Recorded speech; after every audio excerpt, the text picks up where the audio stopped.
Each election cycle, the district teacher organizations partner with the League of Women Voters to sponsor a candidates forum. I'd like to welcome you on behalf of the Saltbrook PTA, the Allen W. Roberts PTA, the New Providence Middle School PTO, and the New Providence High School PTSA, and the League of Women Voters, who's moderating for us tonight. We'd also like to welcome and thank our candidates, Bernadette Cachara, Brian Gardner, Kristen Empson-Hayden, and Joe Walsh. The public was given an opportunity to submit questions for the candidates in advance, and those questions have been shared with our moderator. We'd like to thank everyone who submitted questions for this evening's forum. Finally, we'd like to thank all of you for joining us. We appreciate you taking the time out of your busy schedules for this informative event.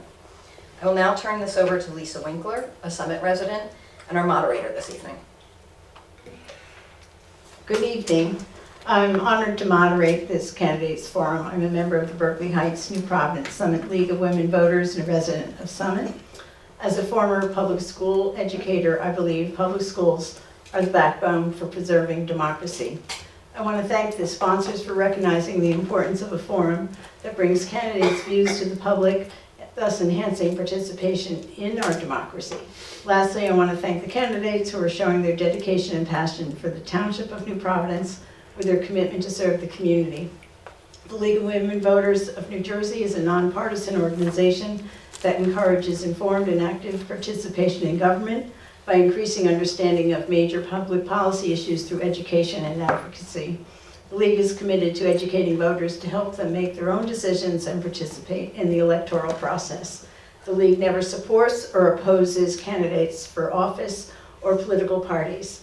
As this is a debate for candidates for Board of Education, I want to mention that the League, founded shortly after the 19th Amendment to the Constitution was passed, granting women the right to vote, was founded 100 years ago by Carrie Chapman Catt, an activist who had worked as a teacher and school superintendent. Any rebroadcast of this forum must be in its entirety. The League of Women Voters does not authorize the use of the League name, logo, or footage from this forum in campaign materials, literature, or advertising of any kind, including the internet, social media, cable TV, or radio. The format will be as follows. Each candidate will have a 2-minute opening statement, followed by, and then the questions will be, they'll have a minute to answer. In the interest of time, we've decided to postpone any rebuttals to include in your closing statements, which will also, you will have 2 minutes for as well. I just want you now to just take out your cell phones and turn them off, please. And also to the candidates to please speak into the mics. You've got this green button here to turn it on and off, and we've been asked to turn them off if we're not speaking. So we'll do alphabetical for the opening statements, and the first question and the closing statements will be in reverse alphabetical order. That's okay. So we will begin with opening statements. Ms. Guccaro.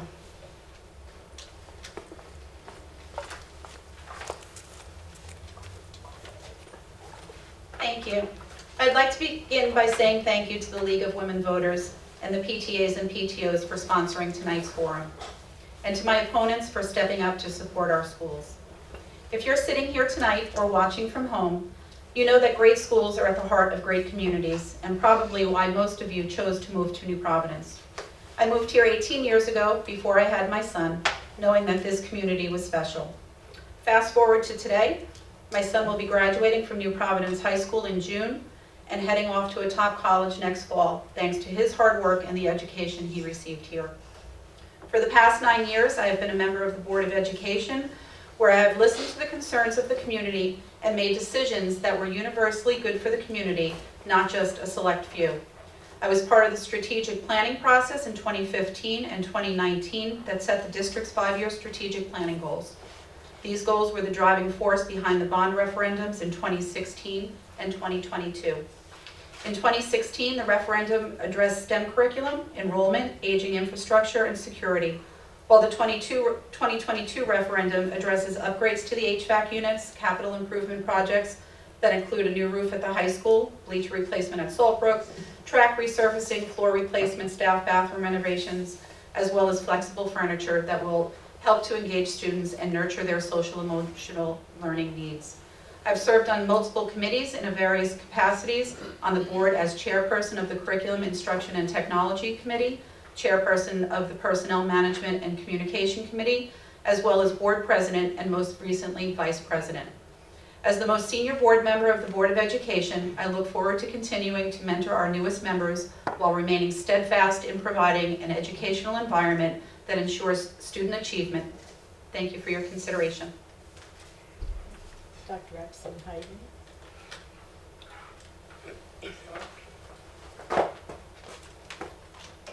Yep. Yeah, there's one.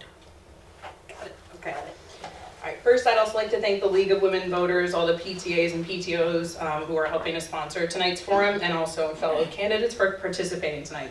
I'm a mom of two. My 7-year-old daughter is a 3rd grader at Roberts, and my 3-year-old son is living his best life in Plato at preschool in the Presbyterian Church. I'm a PTA volunteer, I'm a room parent, I am a car line drop-off volunteer, and this year's bike rodeo chair. I also had the great honor of coaching this high school's color guard back in 2008 and 2009.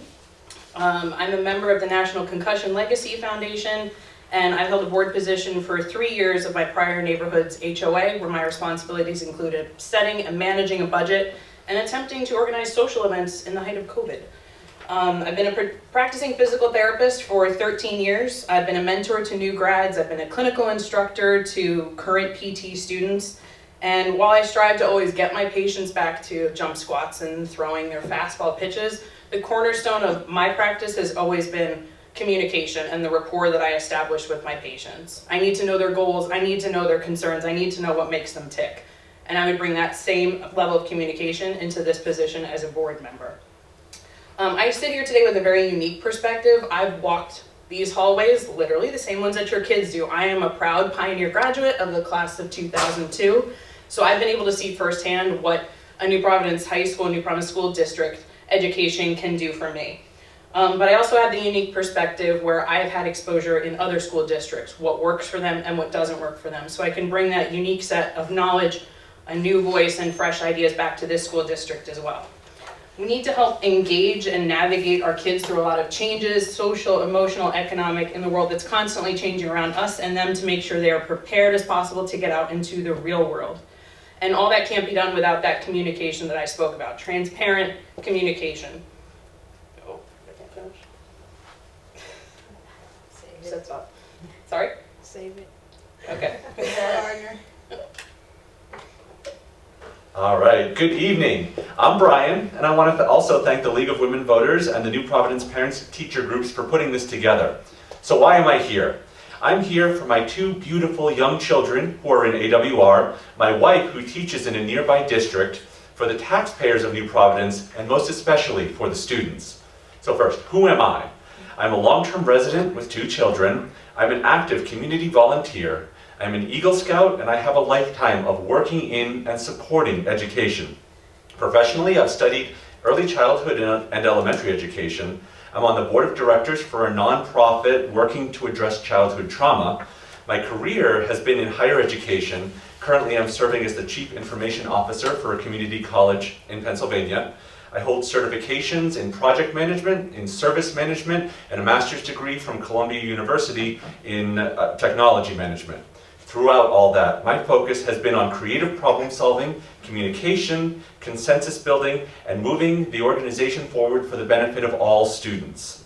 So, why do I want to be on the board? I'm for ensuring the individual success of every student and our students, and our schools as a whole. I want to improve communications between the school board, the district, and the community. I will ensure all viewpoints are heard. I support financial transparency and responsible spending while controlling administrative costs. I can help create clear success criteria for our initiatives. I want to support our teachers, our students, and all involved in our schools, not just in the teaching and learning environment, but in their health and safety. And I strongly support efforts towards diversity, equity, inclusion, and developing outstanding and unique individuals. Thank you. Mr. Walsh. Hi, my name's Joe Walsh. I want to start by thanking the League of Women Voters, PTA, PTO, and PTSA organizations, and the 3 excellent candidates here with me tonight, and everyone joining in the discussion. Our school district is one of, if not the primary reasons, many of us live in New Providence, so care and attention to the Board of Education is key to that, so thank you. I've been a resident of New Providence for nearly 20 years. My wife Jessica and I moved to town in March of 2003 and have 3 children. Corinne, 17, senior at New Providence High School, Ryan, 15, sophomore at New Providence High School, and Liam, that currently attends Saltbrook in 6th grade. I've had the privilege of being a Board of Education member for 6 years, initially taking office in January 1st, 2017. To say it's been interesting would be an understatement.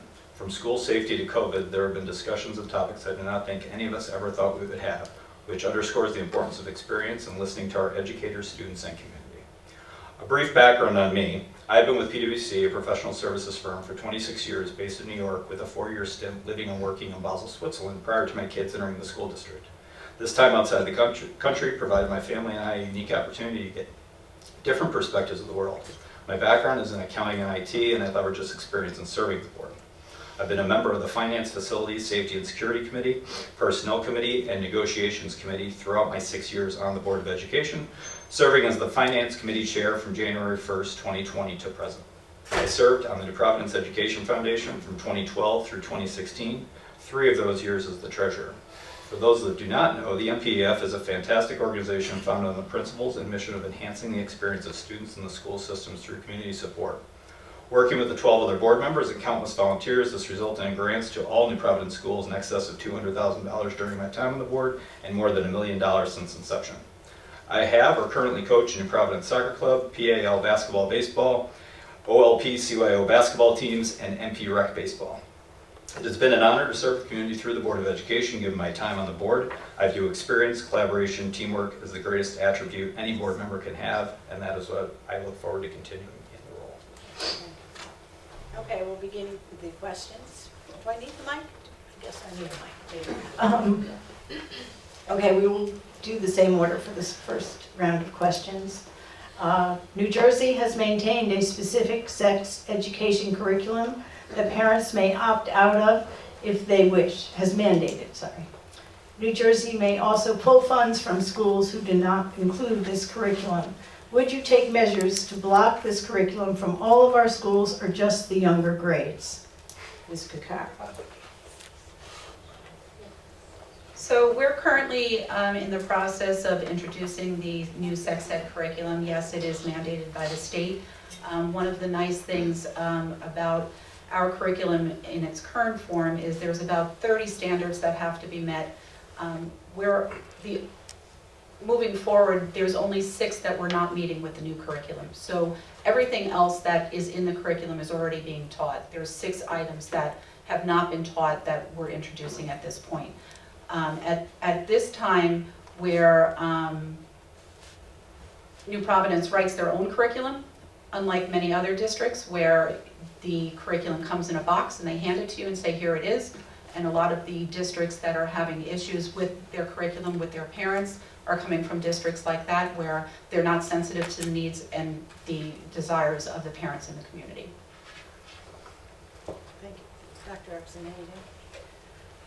I think that, well, it's important to note that yes, New Providence does write its own curriculum. Having that extremely transparent and open line of communication to all the parents to be able to come and openly voice their concerns on what issues would they have with a new curriculum. There's a lot of new information that can come out there, and if there are parents who have concerns about it, bring it to the board's attention. We can't fix a problem we don't necessarily know about.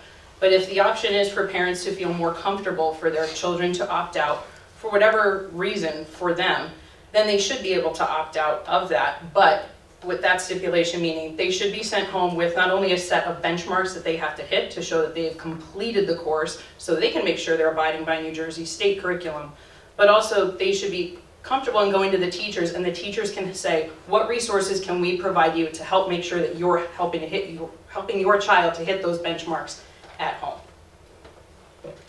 Mr. Gardner. So I think it's important to note that a survey was recently done, a poll was done about this particular issue, and 88% of respondents thought that this curriculum was appropriate for high school students, And 71% felt that it was appropriate for middle school students, and 63% of the respondents felt that the same curriculum should be taught across the state so students get an equal education. And I wouldn't necessarily block the curriculum because it includes things like demonstrate ways to promote dignity and respect for all people. And I can get behind that. That being said, I would want to see what the specific curriculum that we're developing is before making a final decision one way or the other. Thank you. Mr. Walsh. Yeah, I would not block the curriculum. I think it is state mandated. I think what's important is understanding the process the administration goes through to develop the curriculum that the students will get and understand the process they went through and how they came to their conclusions. That's a typical process we go through with the administration. And I think that's the key to it, to understand it and be able to support the administration and provide feedback to them and have them evolve from that feedback also. Okay, the second question, the order will be Dr. Emerson Hayden, Mr. Gardner, Mr. Walsh, Ms. Cucaro. Redistricting boundaries for the 2 grade schools has been announced for 2024. Given the increase in new housing proposed for the town, do you feel total redistricting is advisable? And what steps would you take to adjust for this increased school population? I believe the last redistricting of any lines occurred almost 20 years ago. And since then, we've had, as there's always going to be a big turnover and new families coming in. So at this point, with the increased number of enrollment that is in Roberts compared to Sawbrook, yes, a redistricting is appropriate at this time. The demographer that has come and presented at the board meetings has not taken into account the new housing numbers that would come in. I believe at last estimate he said there are only going to be between 80 to 90 kids potentially coming in.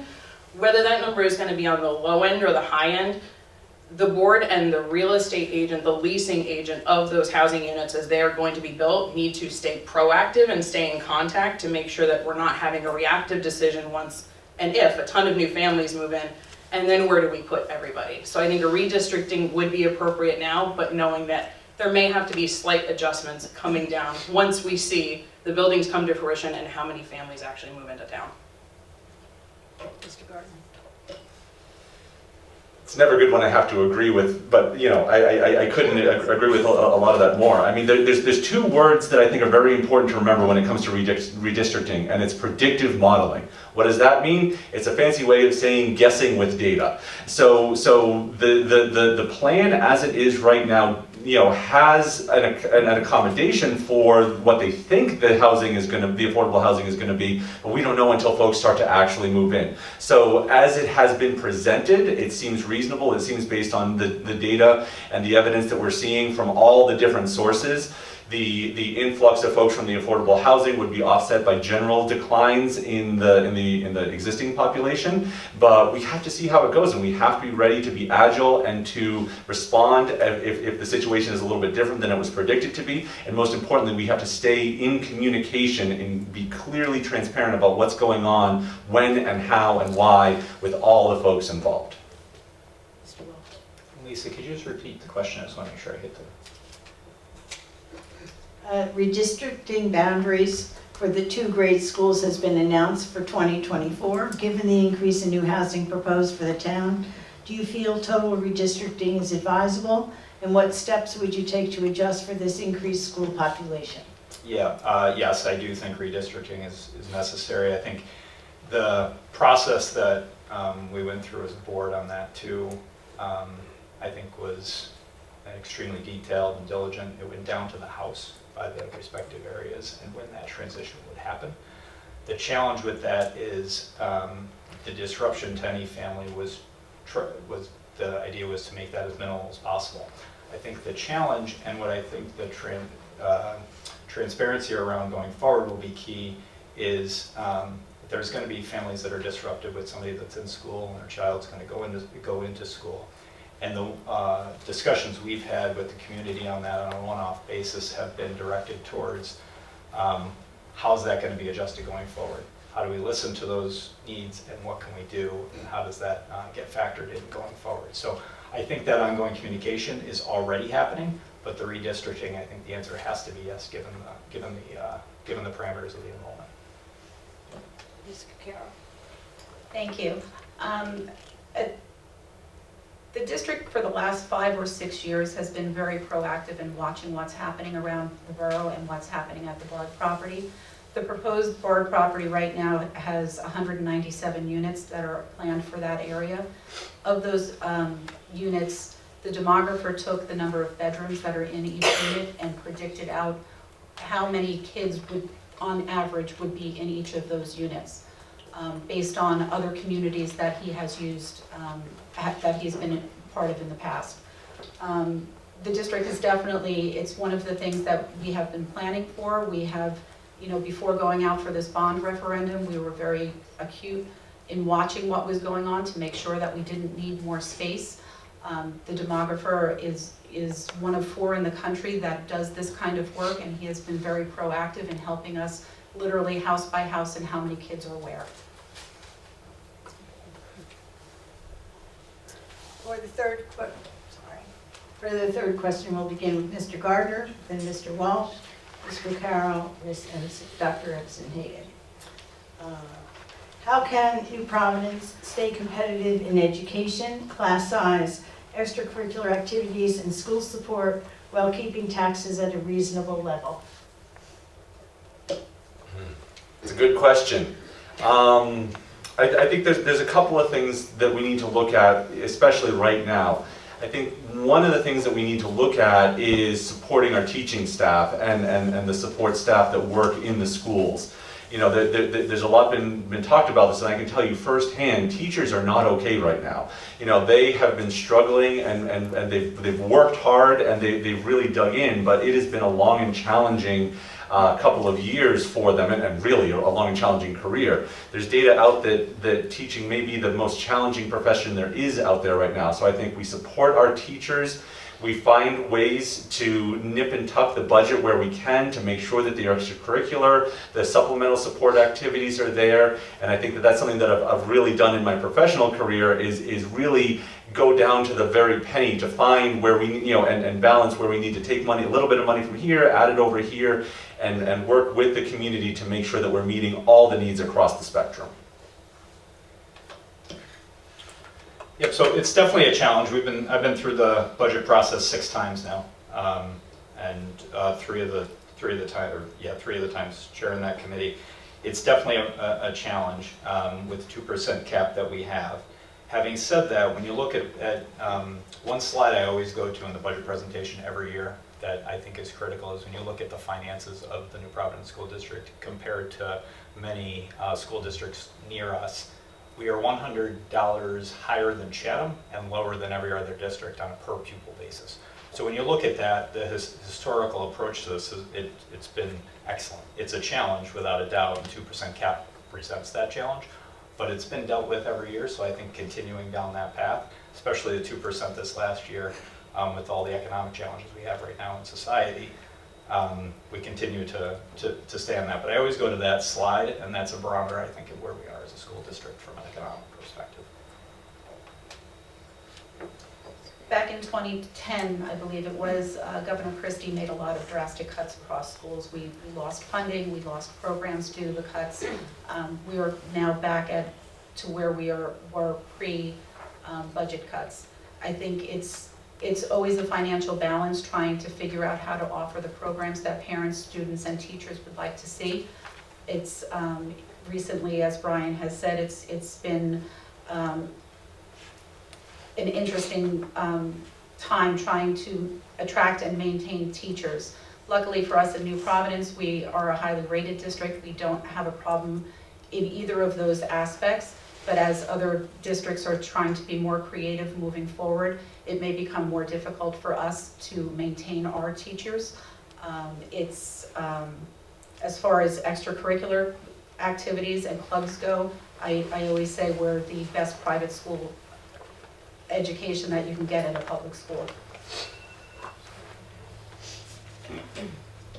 I would agree, especially seeing all the new studies coming out as far as upcoming teacher shortages within the next 5 to 10 years. Most, if not all, school districts are going to be subject to teacher shortages. So we have to figure out how do we incentivize to keep the ones that we have here, and how do we attract new ones to come, whether that might be with financial constraints, looking at grants that we could possibly apply for to help offset a lot of the financial strains that not just the school budget feels, but we all feel at this point in time.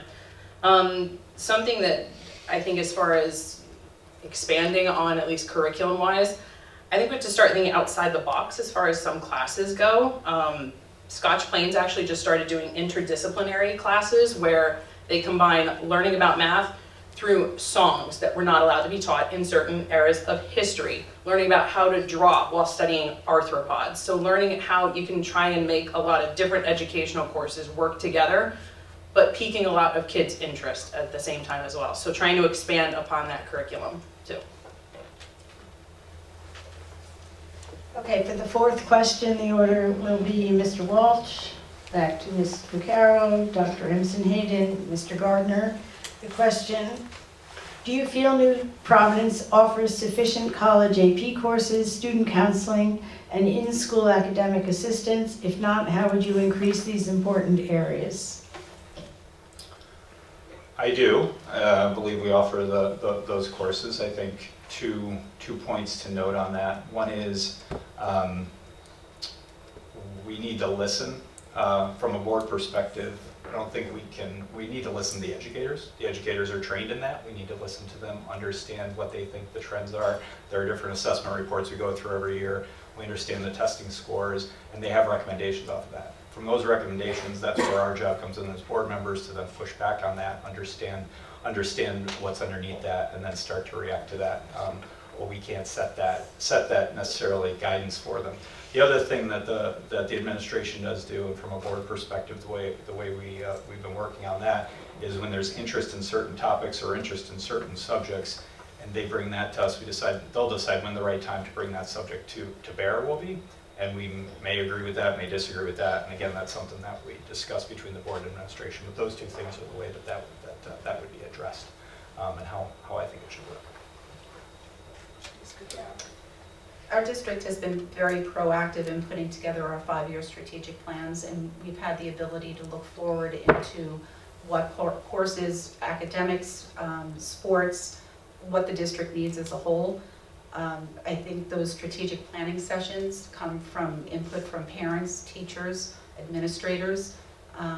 We do listen during those sessions and try to implement what we think as a board and as an administration makes sense for a small district like ours, where we would all love to be offering everything that everyone wants. There is a finite number of students that are available to actually take those courses.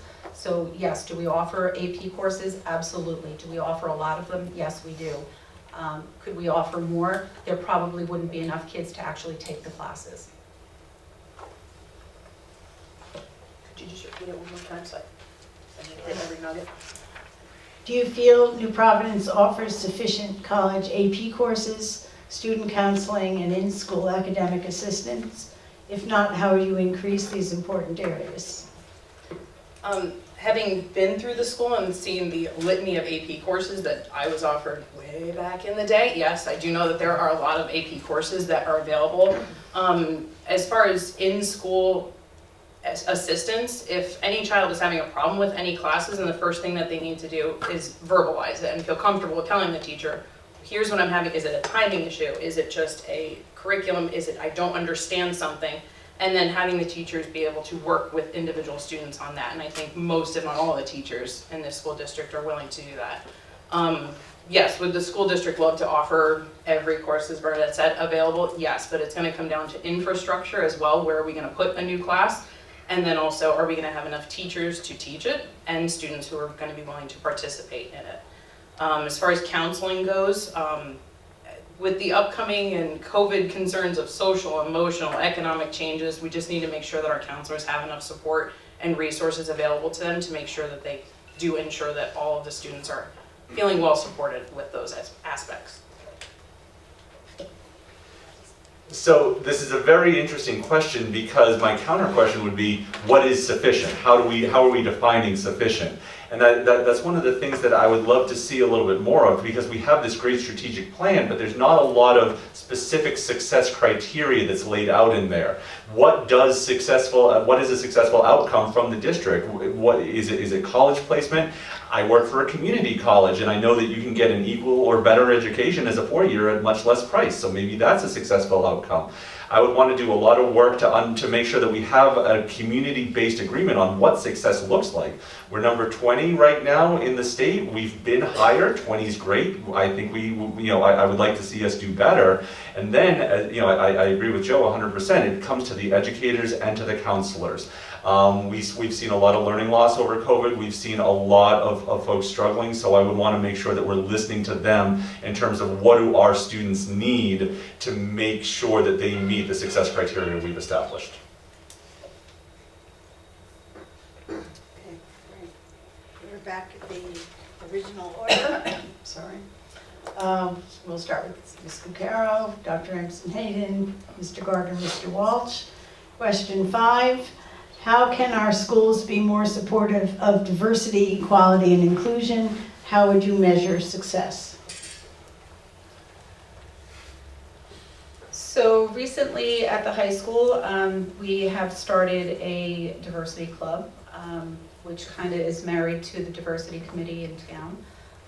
It is written into our curriculum. It's part of the culture that we actually breed here.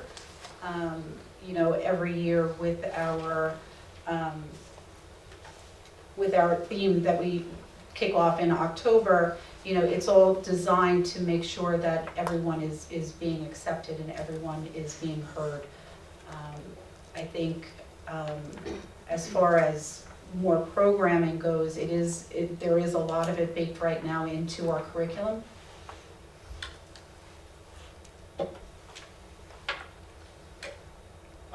I definitely like hearing that there's a diversity club. I would just say how diverse are we making sure that it's inclusive? Now we're starting to include a lot more holidays in the school calendar, which does definitely help. But students also need to just make sure that they feel, when they do come to feeling included, they have to make sure that they feel like they have somebody to go to if they don't. They have to make sure that there are counselors, teachers are available to discuss their concerns with.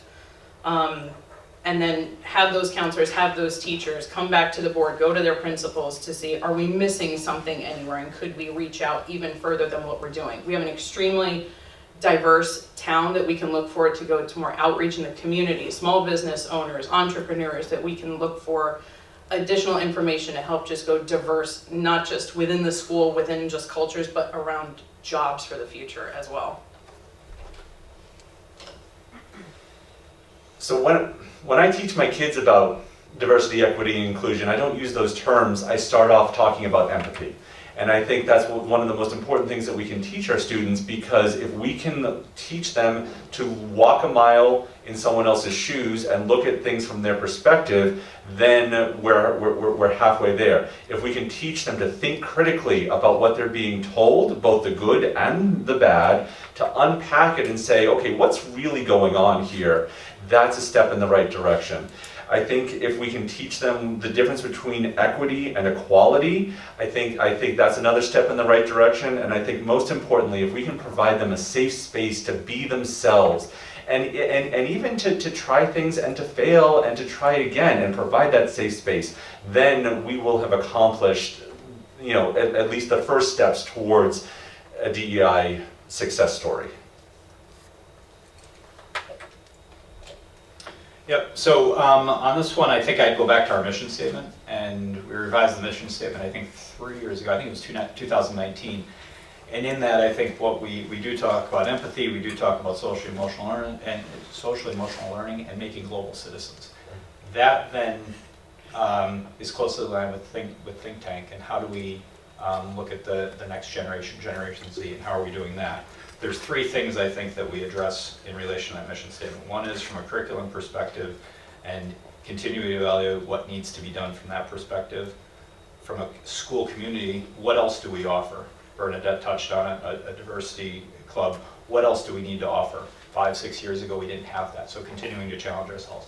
And then lastly, I think as parents, I think we need to engage with our children on the topic and we need to have that discussion as parents, and I think the school has to help parents with that discussion also. So I think those three things will help set that. How we define success, we could talk about that one for a while. I don't have enough time for that, but I think that's a challenge. Okay, question 6, we will start with Dr. Emerson Hayden, Mr. Gardner, Mr. Walsh, Ms. Cucaro. Question, there's a lot to read here. The Board of Education has the obligation to evaluate the superintendent's job performance. What metrics are most important in that evaluation? That's the first question. If elected, in the interest of transparency and accountability, would you make the evaluation of the superintendent's performance public? That's the second. Would that include the results and the metrics the board applied? Stop writing it down. I'm happy to repeat it as needed.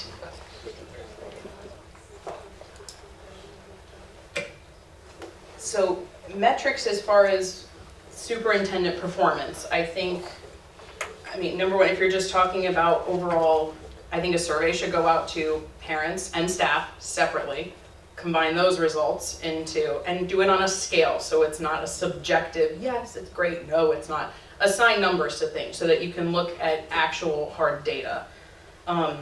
You should also be looking at teacher retention at the same time, and teacher satisfaction in their jobs. Number of kids graduating, a couple similar to the rankings, but more ones that would directly reflect the superintendent and his involvement with the teachers. Would you make it public? Yes, it's a public school system, the information should be publicly shared as well. And that any public information should include those results and metrics as well. It's transparent communication is how you're going to gain a lot more respect going forward. You know, I think it's very interesting and very telling that several of the questions thus far have been about metrics. And to answer the second question first, yes, I think it would be important to not just establish specific metrics for performance, but to make clear those metrics are public. And I think that ties, the metrics for the superintendent tie into the metrics for the district and what success looks like. Because if the district is successful and the superintendent is successful, then the board has done their job. You know, I have nothing against our current superintendent, but he's a very highly paid individual, and he's a very, you know, he's a professional, but we need to make sure that we are evaluating him as such. I think there are some aspects of an evaluation that by nature can't be public, but I think overall the aggregate data, what the criteria was, what the evaluation of that criteria, and if there are any gaps, what the proposed plan to address those are, should be a matter of public record. So we don't define how we evaluate the superintendent. We evaluate the superintendent based on the guidance that we get from the state and go through that process. The way that works is it's not specific metrics. We look at the goals that we have as a district. How did we achieve those goals, and to what extent? And then all board members evaluate the superintendent against those goals. We do that qualitatively, and then that goes through the board and up through the Personnel Communications Committee and gets communicated that way. So I don't see that as anything necessarily we can change as a board. We follow the process that we're given and are as transparent as we can be in relation to that. To piggyback on Joe's answer, our strategic planning goals are our 5-year goals, and after those 5-year goals, each year in there, we have annual goals. Dr. Michelli's evaluation is tied to the board goals for any given year. At different points in the year, there's usually 2 touch points where we ask him to review his goals at a public board meeting, which he does. We go over where we are, where we're heading, are we going to meet them, why aren't we going to meet them, all in public. Should his evaluation be handed out to public? No, I don't think it should be. It's a personnel file. None of your personnel files would be handed out to anyone in the workforce, so his shouldn't be either.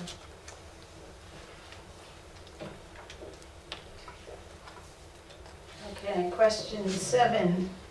And the order will be Mr. Gardner, Mr. Walsh, Ms. Cucaro, Dr. Emerson Hayden. The current board has proposed the upcoming bond referendum.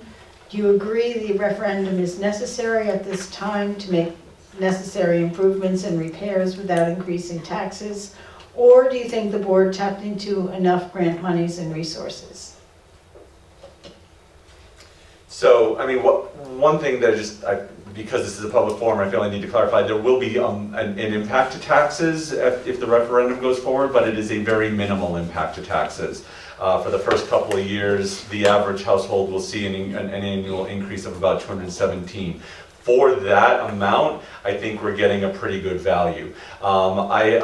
This is a question that I've heard from the community a lot. All the potential grant opportunities that I've looked at, we wouldn't have qualified for various reasons. I know that the district has gone out for a number of grants and has received substantial funding for ESSER. My daughter benefited from some of the ESSER funding, so I know that firsthand. We've gotten, I think, something like $800,000 from that. So I think at the end of the day, yes, I do. I am going to vote yes on the bond referendum, but I also, one of my biggest focuses is what happens next. You know, the project management and the execution is equally as important in making good use of taxpayer money as the referendum itself. So do I agree on the bond referendum? Yes, I'm the finance committee chair and was a big part of that development. I think it maybe just putting some economics around that for everybody that may not have heard yet, but there's a lot of reasons we did it from a trust and safety perspective. That's what drove the board's decision to do it primarily, because of the HVAC system. We often tie air conditioning to that. The HVAC transition is, I think it's 17 million, 2 million of that is air conditioning. So the HVAC is really what drove that. The parts come from the 1960s. In the limited time, I think one thing to note is the only difference is we typically have 2 bonds outstanding as a district. For 2 years or 3 years, we'll have 3 bonds outstanding. So the $217 will be an increase for 2 or 3 years. Then it'll go down to $52 for an average home market value.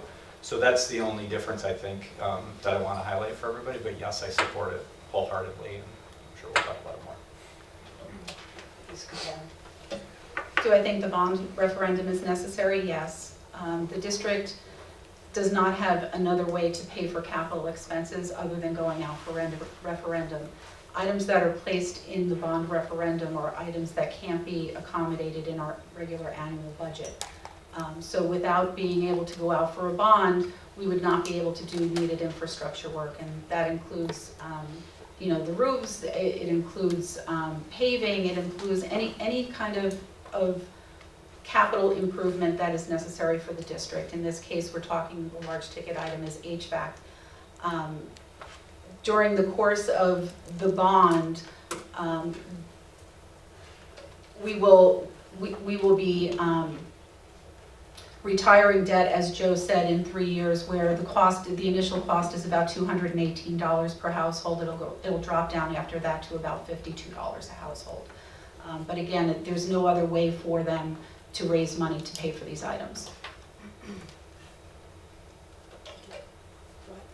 Not to be the odd man out, yes, I do think that we need to approve the bond referendum, especially our schools need an HVAC system, especially if there's any plan to continue to possibly move our school date. Is it going to start now? I think we borderline started in August this year. It's still very hot then. So to have the AC in the schools would be vital, and having the improved air circulation would be vital for the students as well.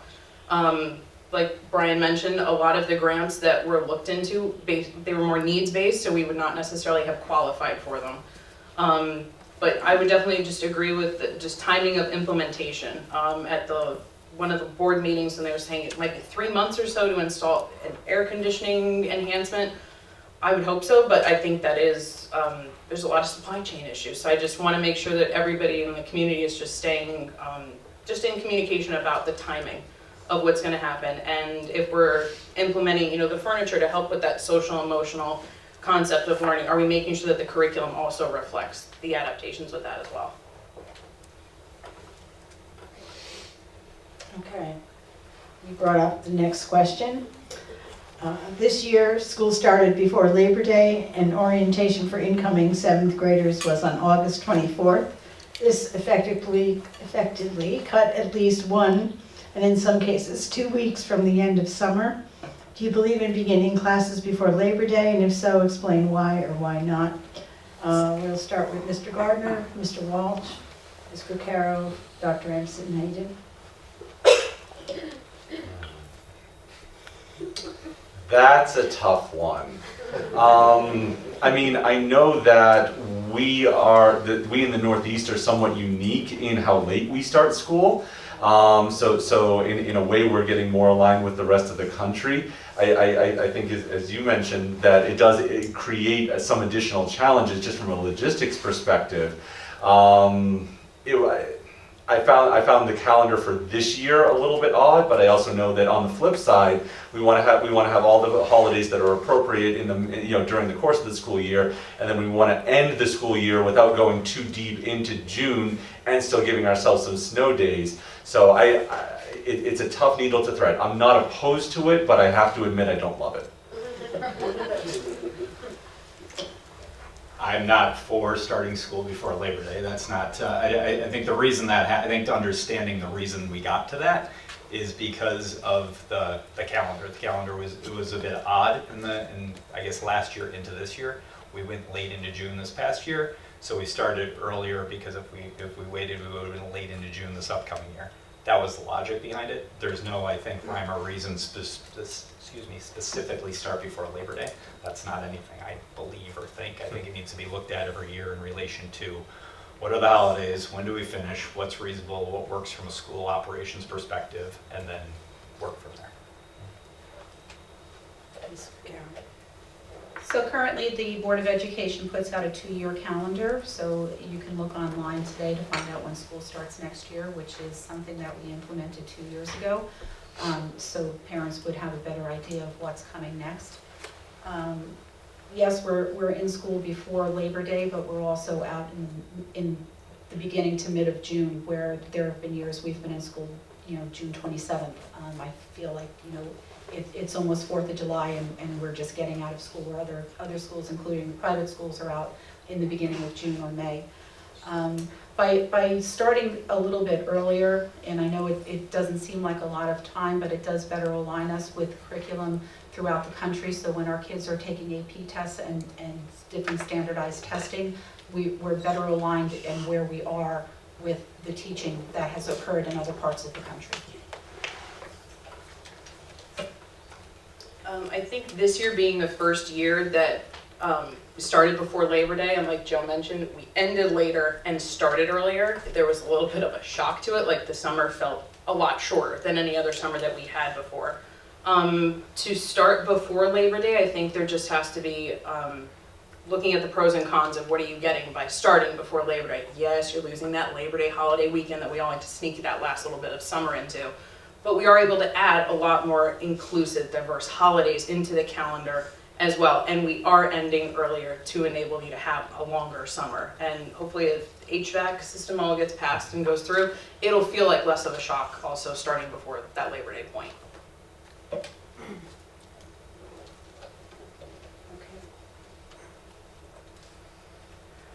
Do you believe there is a need for improved communications from the board to the residents? And if so, how do you propose to improve this communication? And we'll start with Dr. Walsh. Excuse me, I've lost myself here. We'll start with Mr. Walsh, then Ms. Cucaro, Dr. Emerson Hayden, and Mr. Gardner. I don't think there needs to be a material change to the communication plan. I think if you look back over the last 2 points to support that. I think over the last 3 or 4 years, we brought in a specific communication part-time role, Katie Mangle, who performs that role for us. That's new. We've improved our communications from that perspective. And the other area, and I'm sure many of you have already filled this out, but we do a survey every few years, every 2 to 3 years. That survey informs what we need to change. So we go through that feedback. The questions are very, we think through that as the Personnel and Management and Communications Committee with the administration. That goes out, we get that feedback, we get their recommendations, and then we make some decisions from that. We do change that every year a bit, and it's interesting. I think it's a slow evolution of how it changes. And it's one of the more challenging things we do, quite frankly, because of the way everybody gets their information today. I'm done. I think most people in this room, especially if you have 2 or 3 different children in 2 or 3 different schools, would probably say that we are over communicating and that there are so many emails that you cannot even keep up with the amount of information that's being put out. I think to what Joe said, we are in the process, you guys all have a communication survey in your inbox that we hope that you're filling out to let us know how you would prefer to be communicated with. I do think that one area that we could look to maybe improve or tweak would be to get some sort of common, so if you do have more than 2 or 3 kids, that you're getting your information once instead of in all of those different emails. And I know different schools are sending out on different days, and it does get confusing in trying to keep the information straight.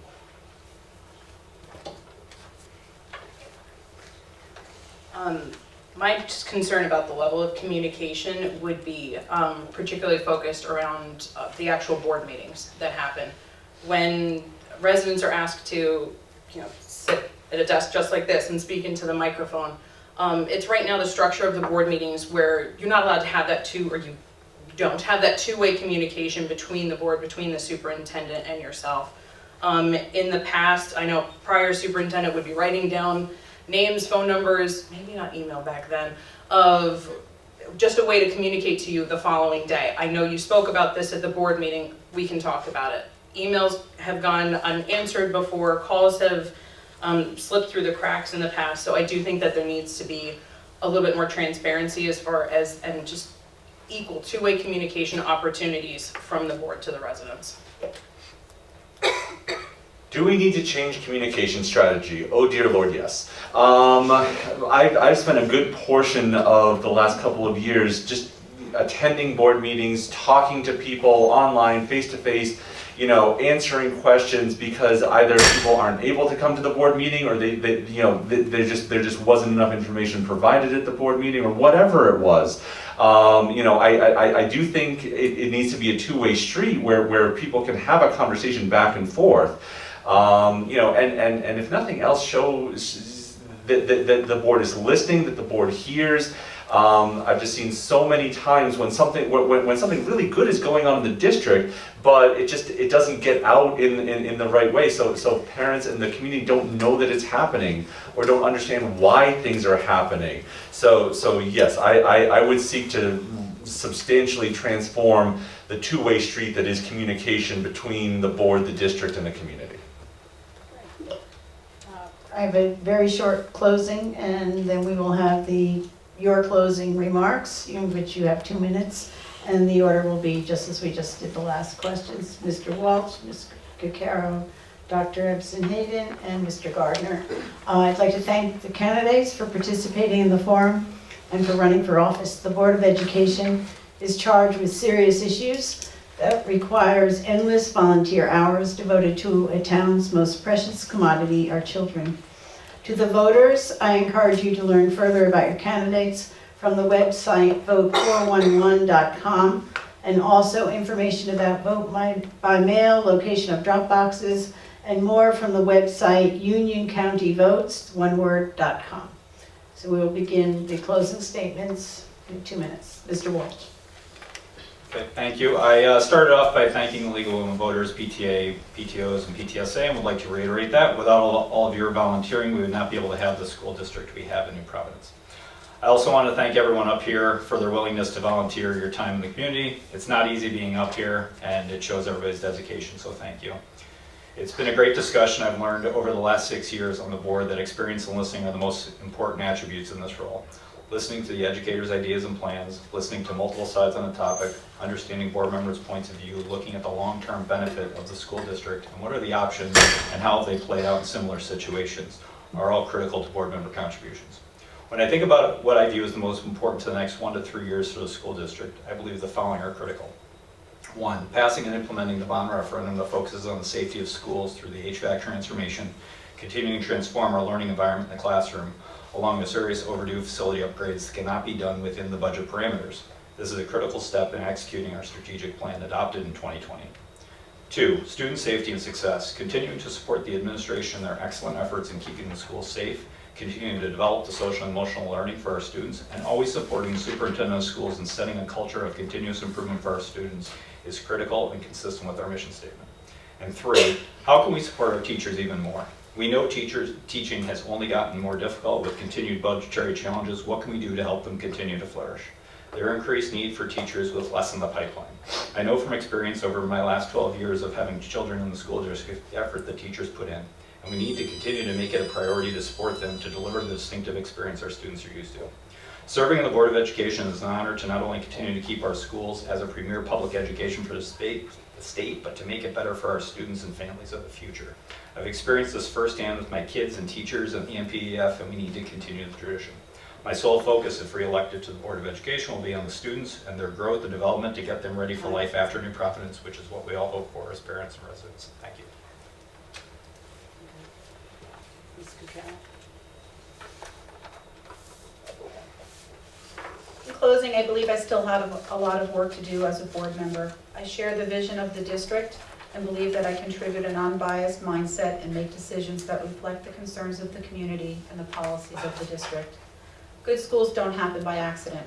They are the result of dedicated administrators, educators, parents, board members, working together to prepare our students academically, socially, emotionally, and to stimulate growth mindset for continued lifelong learning.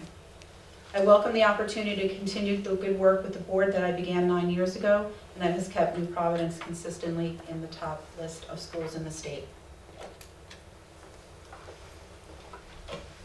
I'd like, again, to thank the moderators and fellow candidates up here for tonight, and for all of you coming out and attending, and for everyone who's watching later on at home. I hope you've all been able to learn a little bit more about each of us, but about me, my stance, my vision, and thoughts. If nothing else, I hope that you all leave here knowing 3 very specific things. I bring new ideas, a new voice. I'm a mom of 2 younger kids that will be going through the school district for many years to come. I will strive to ensure that our students and our teachers will always have the highest level of support and resources available to them to help them reach their highest individual potentials. Success looks different for everyone and every student, and we should support each and every one of them individually. I will listen to you, your concerns, your questions, your ideas, and I will make sure they flow through the proper channels and get to where they need to go. And if we hit a roadblock, you can ask my husband what he had to put up with me of COVID. I love puzzles.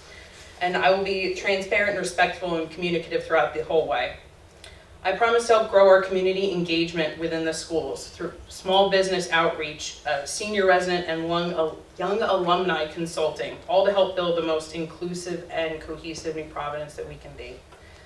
Finally, I value your vote, your choice, and the chance to represent each of you to also my highest potential as a potential board member, and to see what else we can build and progress towards together. Thank you.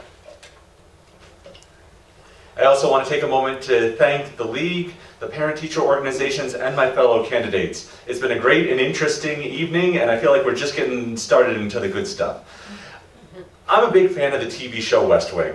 One of the scenes that sticks with me is when one of the characters, the President of the United States, is all worked up about a local school board election. Why is he upset about a school board election? He's the president, the leader of the free world. He must have better things to do. It's because he knows that school boards matter. Local government matters. It may seem small or boring or irrelevant, but that couldn't be further from the truth. It matters. That's why I'm running. When I was a kid, I had a few opportunities to get involved with the schools. I remember always thinking of the board as this big, scary, unapproachable thing. Oh, the board said this. Oh, you don't want to make the board mad. But that couldn't be further from the truth either. Here in New Providence, we have a dedicated group of volunteers on the board and some excellent professionals in the district. I want to help, support, and continue to grow their success. That's why I'm running. My grandmother was a teacher her entire professional life. My parents were educators, my wife is an educator, and my 2 young kids have a vested interest in our school system's success. Education makes all the difference. Education can be innovative, it must be forward-looking, and prepare our students for life in a rapidly changing world. It can be uplifting and life-changing if done well, but it doesn't exist in a bubble. We need to be good stewards of the taxpayers' money and create the best outcomes we can. Help the town, its residents, and ensure the health and safety, mental, physical, social, and emotional for our students. That, for my kids, and for all our kids, that's why I'm running. Please vote for me on November 8th, and no matter what, please vote. Thank you all. Thank you.